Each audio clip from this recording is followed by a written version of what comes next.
Hello everyone. I do apologize recently for not giving out a couple of reviews within the last few weeks. Unfortunately, last week I had COVID. It seems inevitable that we're all going to get it. But regardless, I'm here to give you my review for what I saw about 2 to 3 weeks ago, Top Gun Maverick, as this is a long-awaited sequel to the original 1980s Ridley Scott version, and this movie rebrings Joseph Kosinski's brings the director of Joseph Kosinski back with Tom Cruise, who recently did a film a few years ago called Oblivion, which was a film that looked nice but really didn't have much on it in truth. But he's back giving giving us what I would call a Blade Runner 2049 here, because I don't think it's on that degree of a movie. I still think this is like a really great movie. And like Blade Runner 2049 is like that long-awaited sequel with a gap in between, just a large gap of time, like 20 plus years in between the technical making of the movie and the in-world perspective of like 20 plus years later, inside and out.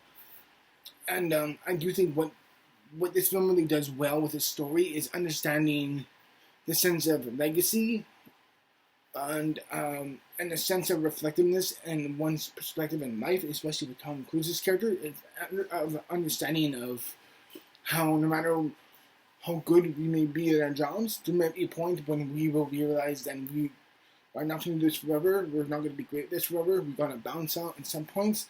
I bring in a new cast to come in and really allow them to really flourish and be themselves, especially with Miles Teller being him being Goose's son in this movie.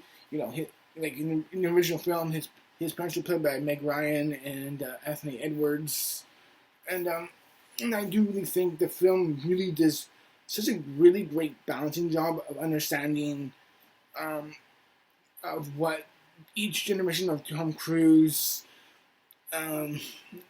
himself of playing Maverick once again, iconically, and how he tends to balance out and act within the new crew. And my big fear for this new crew in this movie, going into this movie, was how distinctive as they would be, especially comparable to the original cast, like Anthony Edwards, Tom Cruise, Val Kilmer, and a bunch of others from the old movie. And this movie brings in some more actors into it, such as Ed Harris and John Hamm. They're a little bit sidelined, but they're still great in the movie. And of course, you get Miles Teller in this movie. You get Jennifer Connelly, you get Glenn Powell, and you get a bunch of these. I think the new cast was really good. They're not nearly as distinctive as the original cast, but I think they're still given really good material to work with. Great chemistry, great. Like the writing between all of them was really solid, and I thought the drama between them was a very valid, smart, and approachable perspective, especially for Miles Teller's character, especially because he looks at Maverick and says, especially from his own perspective, saying, "You do know that you're the."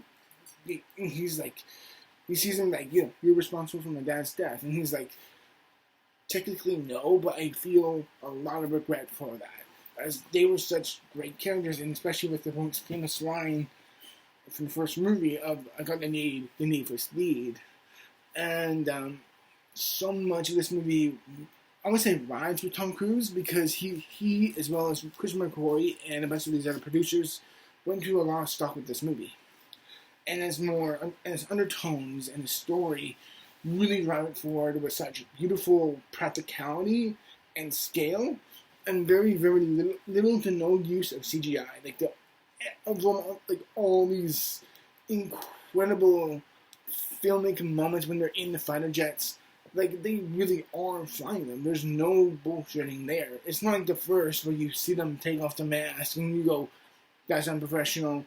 You can clearly tell that the background in a cockpit in the 80s version was kind of a little, doesn't really hold up on the great.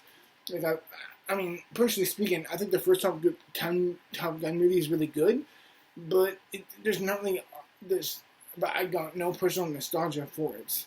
it's not like Die Hard, or it's not like for me like Die Hard or Rambo First Blood, where there's a lot of heart and nostalgia for those movies. Like I don't have that for this movie, but this movie, Top Gun Maverick, feels like it really does improve in almost every single way.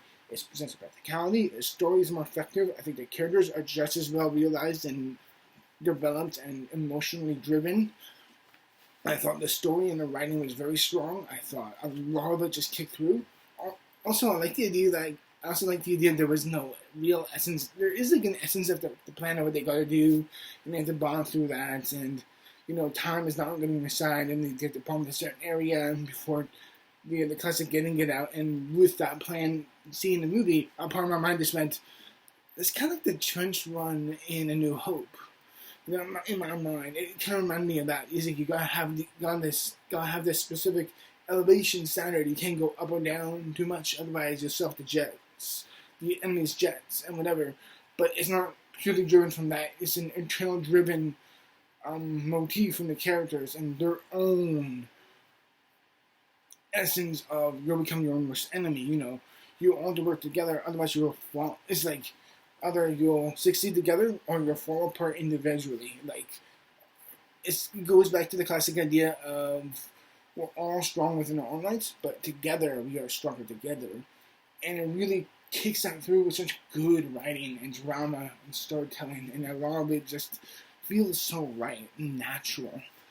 And as I don't think I said, I made that a poor job before, but the flying scenes are some of, if not the best, flying action scenes I have ever seen in any movie ever. They are simply straight up amazing. The way they're just shot, the practicality and the fighter jets, holy hell, they look good. They are beautiful. And I'm really impressed by that. This is like one of those rare new sequels among this day and age that doesn't just match the original, it surpasses it. A lot of people may say the original Top Gun is a classic. To each your own. I think it's a good movie. I don't think it's perfect or timeless, whatever. For me, it's just like a good movie. This one, but this is one of those new modern sequels that really just kind of does it better. Except for one thing. Tom Cruise and Jennifer Connelly's relationship, though nice and enjoyable, it develops a little too quick, in my opinion. But I understand that, but the movie does a good job of balancing that out. Only when and where it needs. It's at least paced out in a better way. It's done well. I don't think his chemistry with her is as good as he did with the original girl from the first movie. Oh gosh. Let's find that out. Oh god, I just remembered I have crappy Wi-Fi today. Anyway. But what yeah, that for me is my only real big complaint about this movie is that the only thing I don't think is done as good as the first is a relationship, is Tom Cruise's love interest. Like, I do like Jennifer Connelly in this movie, and I do like their relationship being like that, kind of like that past old flame they may have once had with her, but, family drama and everything. And that kind of takes it through, in truth. As much as I loved a lot of this movie, it's still like one of those weird, like, it's that flight aviation story that is just not really my type of thing. But the movie's so good at it within a practical standard, and it's so swift, and its pacing, like, the movie's not too long, it's not too short, it's like a good 2 hours and 10 minutes, it's a very good run timeline. It doesn't overstate itself, it does it very, very well. And I do think Top Gun Maverick is a close, I wouldn't say it's a masterpiece. I do think it's a great movie. It's just not a movie that I found myself coming back to a lot more, like The Batman or The Northman.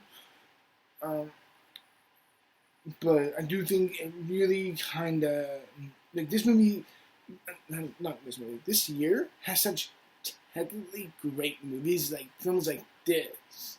Like films like this, and The Northman, and The Batman, and so many other movies. Um, I mean, this movie is one of the most impressive and breathtaking movies of the last few years. Well, I love the same degree. Like, there's this freshness and wanting these characters to really grow. But more than anything else, this is a great sequel that doesn't need any other. I'm looking at you, Scream 6, because that doesn't need to happen. I'm sorry. I thought this year's Scream movie, Scream 5, was really good. I see no reason to have another Scream 6. That's just, especially knowing that Neve Campbell is not coming back for that movie. But that's neither here nor there. That has no impact on this review. There's no reason for Scream 6 to happen. That's when I heard after seeing this year's Scream, and it was like, oh, the last Scream movie, and it's like, then I'm hearing there's going to be another one. I'm like, it's a great. I'm like, that in my mind is like, that's a great example of Hollywood not knowing when to stop a fucking franchise. It's like, I have no, like, personally right now, I have no real passion to see Jurassic World Dominion. I'm curious, but it's like being represented as, like, you know, the last Jurassic Park movie, and I'm like, bullshit. If this movie makes more than $500 million, it will certainly give you another. And I'm pissed off at Hollywood just being like, they don't know when to stop when they have something really good. They have the tendency to hurt themselves, especially when they have something so good. They'll run it into the ground, and they don't realize what made it great in the first place. They don't know when to stop. But regardless, Top Gun Maverick, superb movie. I give it a 8.5 out of 10. Yeah, that's my opinion, everyone. I really do hope you enjoyed it. Until then, thank you for watching, and I'll see you all in the future for more videos. As always, till then, cheers, and we'll stay clear for land off. And yeah, till then, I'll be a ring man anytime, everyone. Cheers.